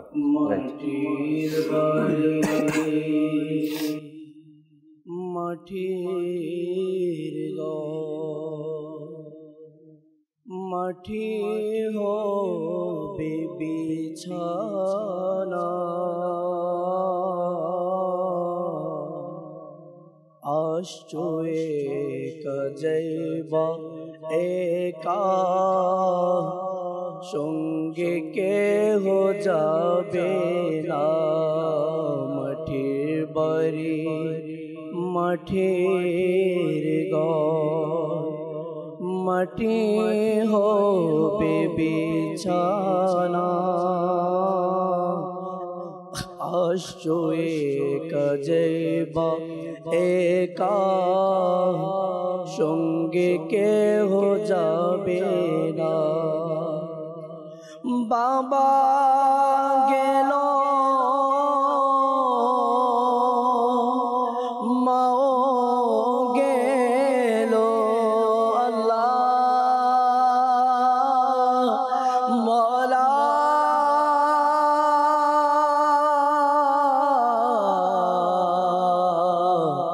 মওলা, বাবা গেল মাও গেল,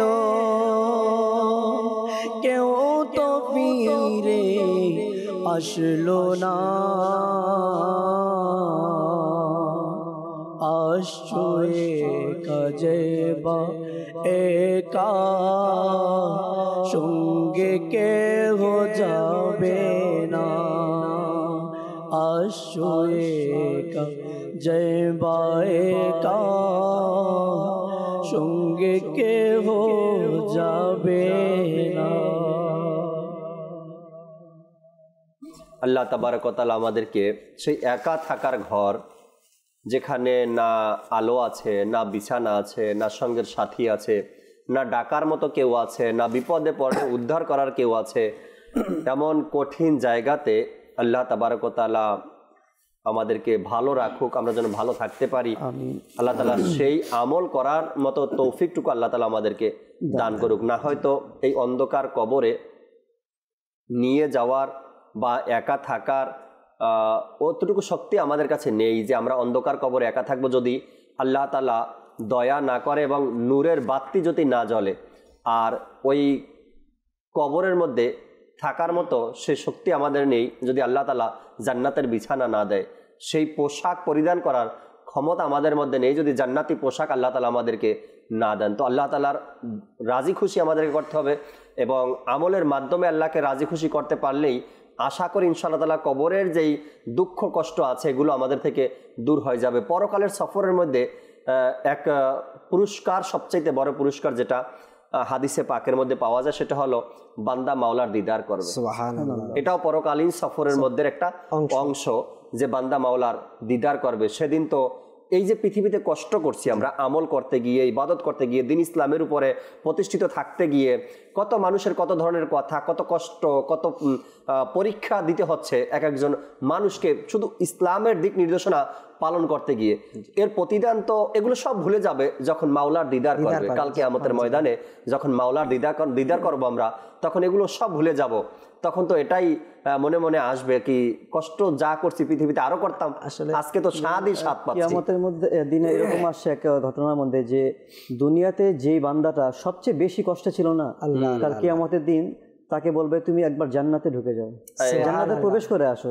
যখন কিছু সময় তাকে জান্নাতে প্রবেশ করাবে, আবার বের করাবে, তখন তাকে জিজ্ঞাসা করবে তুমি কি দুনিয়াতে কষ্ট করেছিলে? কিন্তু আসলে সে দুনিয়াতে সারা জীবনটাই কষ্ট কাটিয়েছিল। তো সে বলবে মাওলা আমি তো দুনিয়াতে কোনো কষ্টই করিনি, মানে জান্নাতের সামান্য মুহূর্ত তার দুনিয়ার শত দিনের কষ্টকে ভুলিয়ে দিয়েছে। যদি আমরা জান্নাত আখেরাত আর জান্নাত আর এইসব আলোচনা করি না, তবে এহসান ভাই মনে হয় কি আমার চাইতে ওই মুসিওয়ালাই ভালো। তার কারণ সে কতটা পরিশ্রম করে দিনের উপর প্রতিষ্ঠিত রয়েছে। আমার মনে হয় আমার চাইতে ওই রাখালটাই ভালো। তার কারণ আমি তো এক ভালো জায়গাতে বসে আছি, আমার রুমের মধ্যে এসি চলছে, আমার কত খাদিম আছে, আমার লোক কথা বলার আগে আমার কাজটা সম্পন্ন হয়ে যায়, ঘরের মধ্যে সবাই আমাকে ভয় পায়। আমার চাইতে তো মনে হয় ওই রাস্তার ছোট একটা ড্রাইভার ভালো, তার কারণ সে পরিশ্রম করে আর মাওলার ইবাদত করে। আমার চাইতে তো ওই ক্ষেত খামারে কাজ করে যে লোকটা তারাই ভালো, তার কারণ পরিশ্রমও করে মাওলার ইবাদতও করে। আর এই পরিশ্রম করে ইবাদত করার পরে যে সে যখন কাল কিয়ামতের ময়দানে উঠবে বা কবরের তাকে রাখা হবে বা তার শেষ ঠিকানা হবে, আল্লাহ তাআলার দয়ায় জান্নাত পেয়ে যাবে। আমি এত আরাম আয়েশে পৃথিবীতে তো শান্তি করার পরে চিরস্থায়ী যদি জাহান্নামী হয়ে যায়, তবে এই আরাম আয়েশের কোনো কি মূল্য আছে তাইলে আর আমার কাছে, যদি আখেরাত আমার সুন্দর না হয়?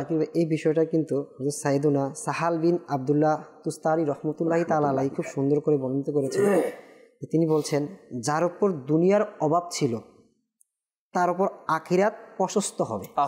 সুবহানাল্লাহ। আর যার উপর দুনিয়া প্রশস্ত ছিল তার উপর আখিরাত অভাব হবে, তার পরকাল অভাবী হবে। তো যে পরকালে অভাবী হয়ে যাবে আল্লাহ না জানে তার অবস্থা, সেই প্রকৃত অভাবী, সেই তো প্রকৃত অভাবী না। আমরা দুনিয়াতে বলি, দেখেন কিতাবের মধ্যে এটাও এসেছে যে ব্যক্তি দুনিয়াতে যত বেশি মাল সম্পদ ধন দৌলতের মালিক হবে, তার যে আমরা পরকালের সফর স্বপ্ন করেছিলাম না, পরকালের সফরের মধ্যে একটা অংশ হচ্ছে যে মিজানের হিসাব নিকাশ, হাসরের ময়দান কায়েম হবে, সেখানে মিজানের পাল্লার সামনে তাকে দাঁড়াতে হবে, তো তার হিসাব নিকাশ হবে, ওই হিসাব নিকাশও তার তত বেশি হবে। তার সম্পদ কোথা থেকে আয় করেছে এটা সব ডিটেলস আল্লাহ তাআলার দরবারে বলতে হবে, কোথায় ব্যয় করেছে এবং এটার দিয়ে সে কি কি কাজ করেছে সব দিয়ে। আর যার সম্পদ কম, যেটা আপনি বলেন যে ওই মুচিওয়ালা ওই রিক্সাওয়ালা সারাদিনে কয় টাকা ইনকাম করে, সহজেই হিসাব দিয়ে হয়তো আল্লাহ তাআলার দরবার থেকে পার পেয়ে যাবে। কিন্তু আমাদের মতো যারা আরো বড় বড় ইস্টাবলিশড রয়েছে, বড় বড় ব্যাংক ব্যালেন্সের অধিকারী রয়েছে, তখন তাদের কি অবস্থা হবে? আসলে দেখেন এটা স্বাভাবিক বিষয়। একটা এক্সাম্পল দিলে দর্শকরা বুঝতে পারবে যে এয়ারপোর্টে যখন যাবেন না আপনি বা কোথাও সফরে যাবেন, মানুষ বা যারা সিকিউরিটি গার্ড থাকে দেখবে যার সাথে কিছুই নাই, ছোট একটা ব্যাগ, একে একটু দেখেই ছেড়ে দিবে। আর যার সাথে দেখবে অনেক ব্যাগ লাগেজ আছে, তার কাছে অনেক কিছু আছে, তো তাকে বারবার চেক করবে। যত দেখবেন তাকে অনেক সময় নিয়ে চেক করা হবে, কারণ তার সাথে অনেক বেশি সম্পদ, তার সাথে অনেক বেশি সামান রয়েছে, তো তাকে চেকিংটাও বেশি করা হয়, কড়াকড়িভাবে চেক করা হয় এবং সময়ও অনেক বেশি অতিবাহিত তাকে দিতে হয়।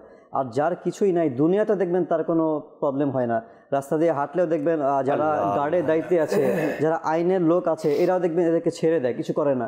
যাদের সাথেই অনেক সম্পত্তি মনে হয় বা এদের সাথে সামান বেশি, তো এদেরকে দেখবেন সব জায়গায় ফেসে যায়, দুনিয়াতেও কাল কিয়ামতের ময়দানেও। আবার এমন যেন ধারণা না করা যায় দর্শকদের মধ্যে যে আজকে তাহলে আমি তো সম্পদশালী হয়ে গেছি, তার মানে আমাকে বেশি জবাবদিহি দিতে হবে কিনা, এমনটা নয়।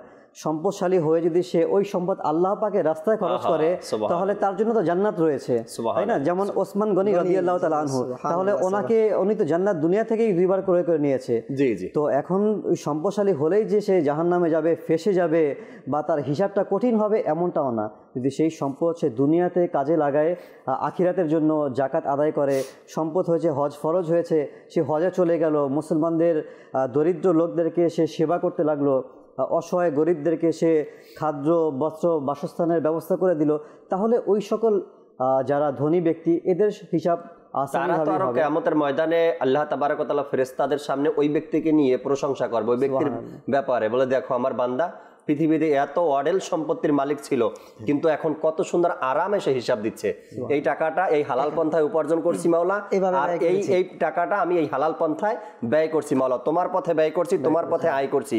আমার আল্লাহ তাআলা প্রশংসা করবে আমার বান্দা দেখো পৃথিবীতে এত অডেল সম্পত্তি থাকার পরেও, এত ক্ষমতা থাকার পরেও হারাম পথ সে বেছে নেয়নি, হারাম পথে অবলম্বন যায়নি। মানে বরঞ্চ আল্লাহ তাআলা বলবে, দেখো আমার বান্দাকে আমি নিয়ামত দিয়েছি, সে আমার নিয়ামতের শুকরিয়া আদায় করেছে, আমার মুসলমান আমার অন্যান্য উম্মতদেরকে, বান্দাদেরকে, নবীর উম্মতদেরকে সে সহযোগিতা করেছে, দিনী কাজের মধ্যে দিন ইসলামকে প্রতিষ্ঠিত করার জন্য সে ব্যয় করেছে, তার অর্থটা এটা হচ্ছে তার জন্য তখন সেটা নিয়ামতের একটা অংশ হয়ে যাবে। পরকালের সফরের বিষয়ে জাকির ভাই, আমিরুল মুমিনিন হযরতে সাইয়েদুনা ওসমান গনি রাদিয়াল্লাহু তাআলা আনহু সর্বশেষ খুতবায়ের মধ্যে তিনি এই কথাটাও বলেছিলেন যে আল্লাহ তাবারক ওয়া তাআলা তোমাদেরকে এই দুনিয়াতে এজন্যই তোমাদেরকে পাঠিয়েছে যেন তোমরা এর মাধ্যমে আখিরাতের প্রস্তুতি গ্রহণ করতে পারো।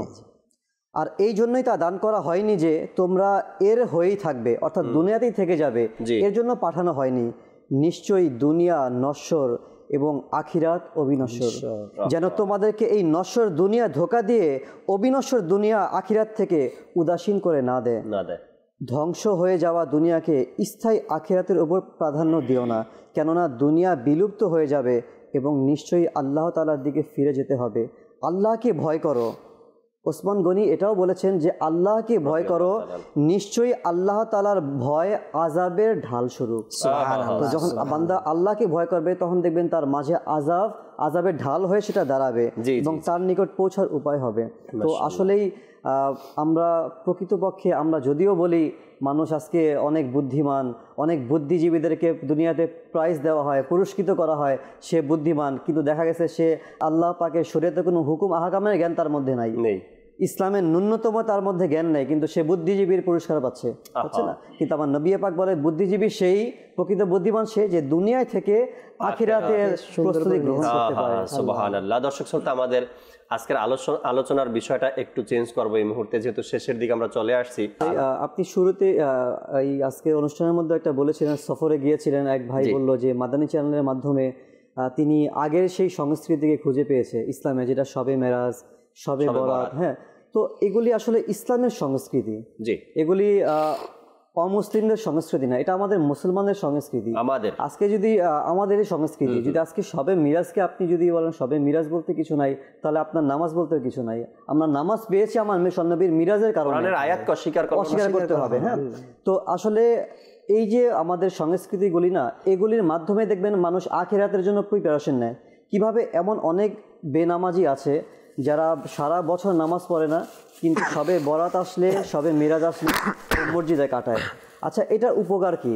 দেখবেন সে হয়তো বা শয়তানের ওয়াসওয়াসার কারণে বা ধোকার কারণে সে দেখবেন যে নামাজ থেকে দূরে, কিন্তু সে জানে এটা আমার ধর্মের সংস্কৃতি, আজকে সবে মিরাজ, সে পবিত্র হয়ে গোসল করে, ছোট থেকে আমরা দেখতেছি এবং আমরাও এগুলি করে আসছি যে সবে মিরাজ, সবে বরাত হলে আমরা গোসল করলেও দিনে মাগরিবের পর আবার কি করতাম, গোসল করতাম, তাও একটু ফ্রেশ পবিত্র হতাম। তো যাওয়ার পর কি হয় দেখবেন, আমি নিজে অনেক মানুষকে দেখেছি জাকির ভাই, যারা সবে বরাত, সবে মেরাজে যখন যায় সারা বছর নামাজ পড়ে না, যাওয়ার পর তার মনের মধ্যে একটা মাইন্ড এতটা পরিবর্তন হয়, হুজুরের বয়ান শুনে, ইসলামের সৌন্দর্য শুনে, মিরাজে কি হয়েছিল, সবে বরাতগুলিতে কি হয়েছিল, এগুলি শুনে তিনি ওদিনই তওবা করে নেয়, ওদিন থেকে সে নামাজি হয়ে যায়। এটা বাস্তব, এটা বাস্তব। এটা আসলে আমাদের এখন সংস্কৃতিগুলিকে আজকে যদি আমরা নিঃশেষ করে দেই, তো বলা হয়েছে যে যেই জাতিকে যদি কেউ ধ্বংস করতে চায়, সেই জাতির সংস্কৃতিকে ধ্বংস করে দিলে সেই জাতি, সেই ধর্ম এমনি ধ্বংস হয়ে যাবে। তো আমাদের সংস্কৃতি ভাই, আমরা যদি সবে মেরাজে না যাই, না পালন করি, তাহলে আর কে করবে? ওটা আমাদের জন্যই লস, আর কারো কিছু হবে না। তো এই জন্য এটা যেটা বললেন না হেসান ভাই, অসংখ্য মানুষ কেমন দেখছি আমি নিজে, আপনারা ফিল্ডে কাজ করেন, আপনারা আমার সাথে আরো বেশি দেখবেন, আশা রাখি অভিজ্ঞতা বেশি হবে। একটা মানুষকে সারা বছর আপনি দাওয়াত দিয়ে পাবেন না, সাপ্তাহিক ইজতেমায় দাওয়াত দিতে দিতে আপনি তিক্ত হয়ে যাবেন, কিন্তু সে তিক্ত হবে না আর আসবেও না। কিন্তু একটা পর্যায়ে আপনি সবে মেরাজে দাওয়াত দেন, সে আসবে, কে জানে আল্লাহ তাআলা ওই রাতেই তার জন্য হেদায়েত রাখছে। অনেকে দাওয়াত এই রাতের জন্য দাওয়াতও দিতে হয়, এমনি চলে আসে। কে জানে যে এই মহান রাতেই তার হেদায়েত রয়েছে?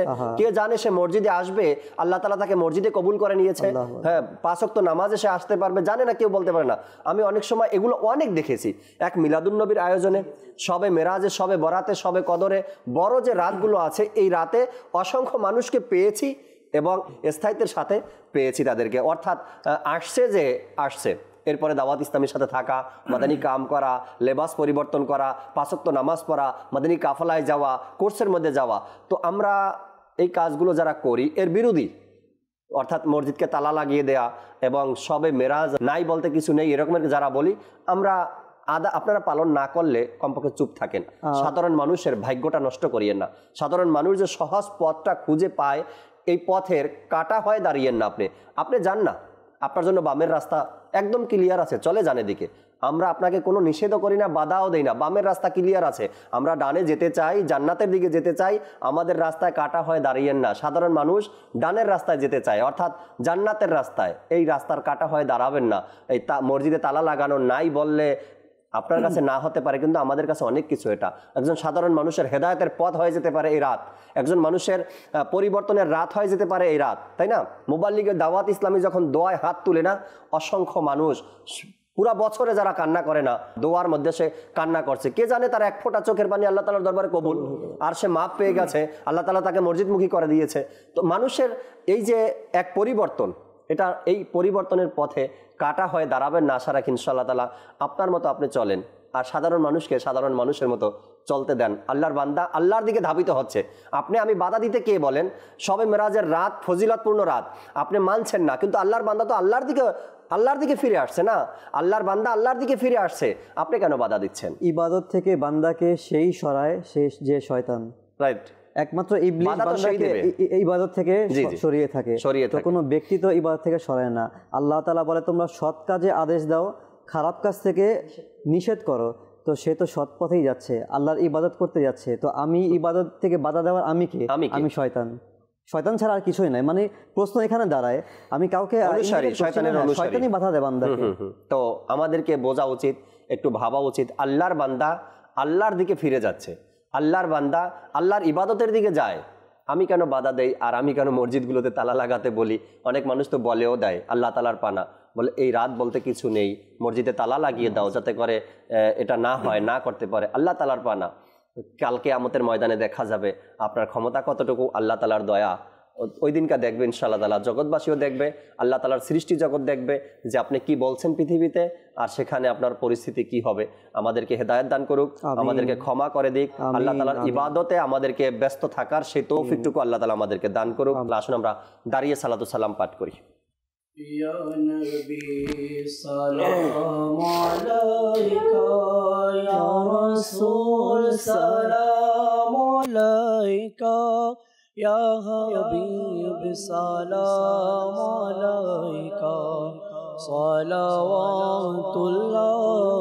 alayka, শত পাপের বোঝা আমার তবু উম্মতাবি তোমার, শত পাপের বোঝা আমার তবু উম্মতাবি তোমার, আমাকে ক্ষমা করো না মদনী মদিনে ওয়ালে, ইয়া নবী সালাম আলাইকা, ইয়া রাসূল সালাম আলাইকা, ইয়া হাবিব সালাম আলাইকা, সালাওয়াতুল্লাহ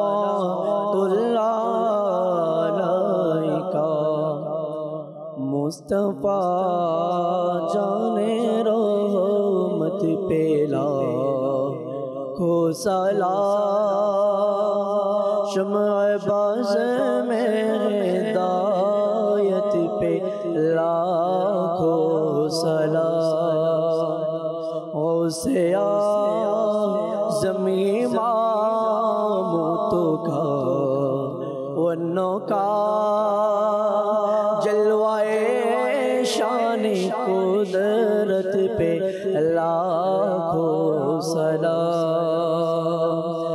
डल दी क़ल्बों में अज़मते मुस्तफ़ा, सैयदी आला हज़रत पे लाखों सलाम, फैज़ से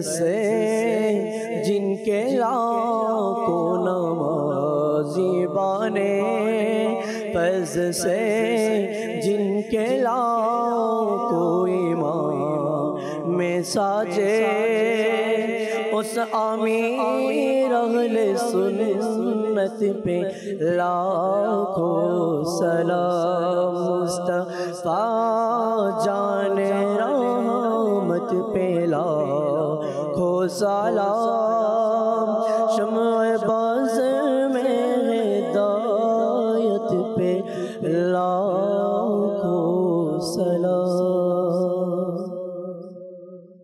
सलातु वस्सलामु अलैका या रसूल अल्लाह व अला आलिका व सहाबिका या हबीब अल्लाह।